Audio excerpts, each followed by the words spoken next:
Welcome to Luca and Miguel. Enjoy the video. You start by opening Instagram and tapping the plus or camera icon.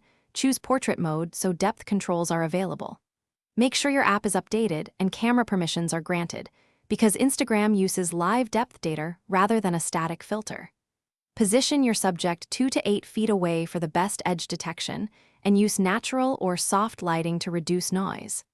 Once done, make small framing adjustments and prepare to lock focus and exposure before taking the shot. You now refine focus and depth.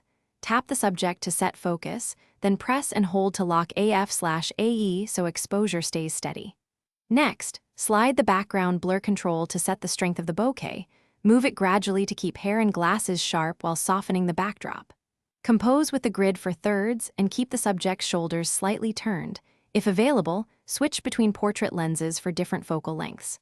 Once balanced, take multiple frames to pick the best. You finish by tapping Edit to tweak depth, lighting, and color. Adjust the depth slider to restore lost detail, then use shadows and highlights for contrast. If you see haloing or miscut edges, tap Remove Blur on specific areas or reshoot with more distance and stronger, even light. That fixes most artifact issues.